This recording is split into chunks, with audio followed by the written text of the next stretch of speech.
E aí, meu povo, beleza ou yes? Galera, hoje, terça-feira, dia 19 de setembro, foi aberta a 78ª Assembleia Geral da ONU. E como é tradição, a abertura foi feita pelo presidente do Brasil. Para quem não entende ainda muito bem por que o presidente do Brasil é quem faz a abertura dessa Assembleia, lembre-se que isso é uma tradição. Desde a fundação da ONU, lá nos anos 40, no pós-Segunda Guerra Mundial, que um brasileiro à época, Oswaldo Aranha, importante diplomata brasileiro, que articulou, que participou efetivamente da criação da ONU, foi um dos grandes defensores da criação, inclusive, do Estado da Palestina em 48. Essa tradição teve início ali, naquele contexto. Existem, inclusive, relatos aí informais de que na primeira Assembleia, quando foi perguntado para o público lá presente quem gostaria de começar a falar, lembra quando tem uma situação assim de fala em público, que alguém pergunta, e aí, quem quer começar a falar? Ninguém quer falar, quer ser o primeiro. E aí esse brasileiro teria se prontificado a falar, Oswaldo Aranha. Essa é uma das versões existentes. O fato é que isso não é lei, não há regra nenhuma na ONU que determine o Brasil a começar falando, mas é uma tradição que há várias décadas vem sendo respeitada e cumprida. Beleza? Sanada essa curiosidade, vem comigo aqui agora. Eu separei os pontos principais do discurso do presidente do Brasil para comentar com vocês.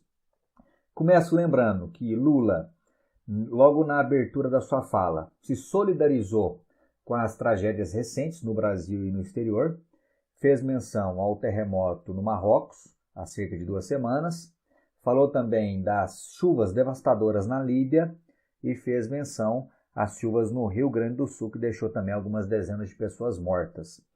Ainda na abertura do discurso, ele homenageou também um ex-diplomata brasileiro, Sérgio Vieira de Mello, que nos anos mais recentes aí, com certeza, é o diplomata brasileiro mais proeminente, que ele atuava diretamente na ONU e infelizmente morreu num atentado terrorista na sede da ONU em Bagdad, no Iraque.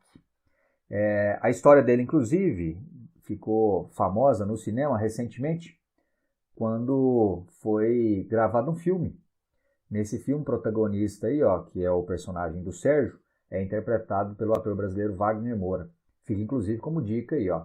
Se você estiver em busca de uma película cinematográfica para aliar o seu estudo com entretenimento, tá aí o filme Sérgio. É um filme documental, então não espere assim um grande entretenimento, mas vale sim muito a pena assistir para conhecer um pouco da história. À época ele era inclusive fortemente cotado para ser o secretário-geral da ONU dentro em breve, mas veio a falecer. Beleza, galera? Tranquilo. Então vamos lá, ó. O que eu posso trazer de destaque aqui, né, para vocês nesse contexto aí de geopolítica global, aquilo de mais importante que foi falado pelo presidente brasileiro? Destaquei alguns pontos. Primeiro, algo que não poderia faltar no discurso do Lula, que é a defesa do combate à fome e às desigualdades sociais.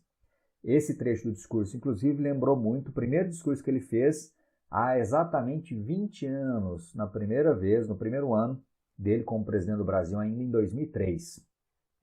Quando ele abordou esse assunto, logicamente, ele aproveitou para criticar vários organismos multilaterais, como a própria ONU, o FMI, a OMC, Organização Mundial do Comércio, que são organizações que, apesar de pretensamente serem organizações neutras, elas acabam agindo muitas das vezes em benefício das nações mais ricas, mais poderosas, em detrimento dos países pobres e subdesenvolvidos. E que, segundo ele, o que falta na verdade é vontade política para combater a fome e as desigualdades sociais. Beleza? Falou, mais uma vez, algo que era esperado, né? Da necessidade de união dos países, sobretudo países desenvolvidos, no combate às mudanças climáticas. Falou da necessidade do mundo rico de financiar os países pobres, países subdesenvolvidos, por exemplo, na transição energética, financiar os países subdesenvolvidos na preservação do meio ambiente. Afinal de contas, no entendimento do Lula e de muitos outros líderes mundo afora, boa parte do caos ambiental que vivemos atualmente é fruto, principalmente, da grande degradação ambiental promovida a partir do século XVIII pelos países que hoje são os países ricos desenvolvidos. Então seria justo que hoje esses países que já se desenvolveram, que já poluíram, que já degradaram, ajudassem de alguma forma o mundo subdesenvolvido a não fazer o mesmo, beleza? Daí necessidade desses financiamentos. Nesse tema relacionado ao meio ambiente, logicamente não poderia deixar de aparecer na fala dele o tema Amazônia. E aí foi um contraponto interessante ao discurso do ex-presidente do Brasil ano passado. Ano passado, o presidente Bolsonaro, quando falou sobre a Amazônia, falou que a Amazônia é um território brasileiro, de soberania do Brasil. E isso foi interpretado por muitos outros países como uma não necessidade de o Brasil contar com apoio internacional na preservação daquela floresta. Hoje, o presidente brasileiro falou que a Amazônia, apesar de ser um território do Brasil e dos demais países que são abarcados pela floresta, é obrigação e é necessidade do mundo todo atuar na preservação da floresta. Beleza, galera? Avança. O que mais? Como não poderia deixar de ser, teceu duras críticas também ao modelo neoliberal, que é vigente aí no mundo capitalista desde os anos 90, desde o colapso da União Soviética. E quando falou sobre o neoliberalismo, ele, bem que discretamente ali, teceu críticas também aos aplicativos e plataformas aí, como por exemplo o Uber, porque aplicativos como Uber, entre outros, não respeitam as leis trabalhistas, né? Não estabelece qualquer vínculo trabalhista com aqueles prestadores de serviço. Há inclusive hoje no Brasil uma decisão judicial que obriga a Uber, por exemplo, a assinar a carteira dos motoristas. Vamos aguardar aí para ver o que acontece nos próximos meses em relação à temática, mas é um tema polêmico no mundo todo. E aí, segundo Lula, o neoliberalismo acirrou as desigualdades mundo afora aí nas últimas décadas. Falou também em defesa da liberdade de imprensa. Nesse ponto, ele citou nominalmente Julian Assange. Para quem não lembra, Julian Assange é um ativista, um jornalista australiano que há alguns anos criou um site Wikileaks, onde ele divulgava documentos secretos. E muitos dos documentos secretos por ele divulgados eram documentos do Serviço de Inteligência dos Estados Unidos. Então, vários documentos sensíveis sobre as guerras do Iraque, do Afeganistão, das relações dos presidentes dos Estados Unidos com outros chefes de Estado foram divulgados. Inclusive, foi esse Julian Assange que divulgou os grampos que o então presidente Obama fazia nos telefones da então presidente da República do Brasil, Dilma Rousseff. Esse Julian Assange, ele está preso no Reino Unido e aguarda aí a sua extradição para os Estados Unidos, onde, caso seja extraditado, será julgado aí por traição, por crimes lá ligados à violação desses dados sigilosos. O Lula e outros presidentes lá fora é um dos defensores da liberdade desse Julian Assange. Maravilha? Criticou o Conselho de Segurança da ONU. Para quem não lembra, o Conselho de Segurança da ONU é o mesmo desde o final da Segunda Guerra Mundial, é aquele que tem 5 membros plenos. Vamos lá, quem são? Estados Unidos, Reino Unido, França, Rússia e China. Disse mais uma vez, essa é uma bandeira que ele defende desde os 2 primeiros mandatos.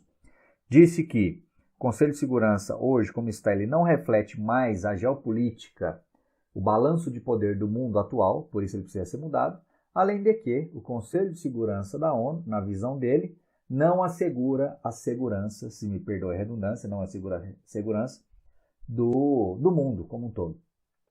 Basta lembrar que alguns dos membros do Conselho de Segurança da ONU são também grandes financiadores de guerra. Então, seria um contrassenso esse grupo ser chamado de Conselho de Segurança da ONU, porque não garante a paz mundo afora. Criticou também as sanções impostas contra a Rússia.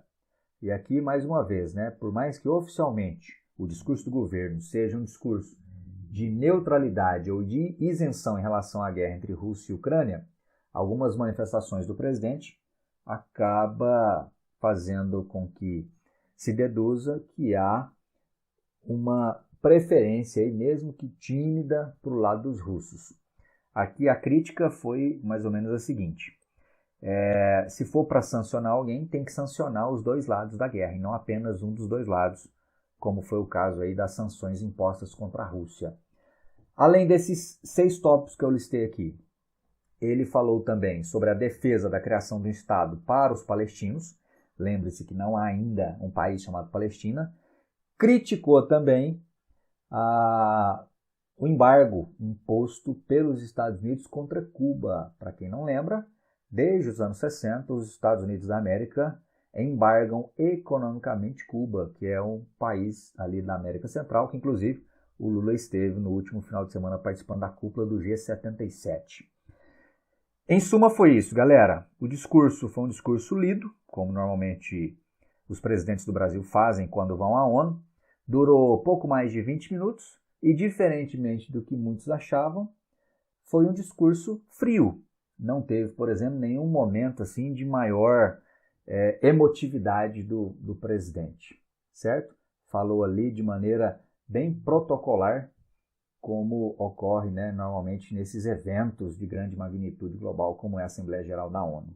E você, o que você achou? Você assistiu ao vivo, leu alguma coisa aí na imprensa? Ou está sabendo apenas agora a partir do meu vídeo? Escreva aí nos comentários, vamos trocando essa ideia. E em breve eu volto com mais sobre a geopolítica internacional. Vale lembrar que ainda hoje, terça-feira, o presidente vai se reunir com Joe Biden e também com Zelensky, presidente da Ucrânia. Depois eu volto para repercutir também esses encontros bilaterais. Até lá, um abraço. Valeu.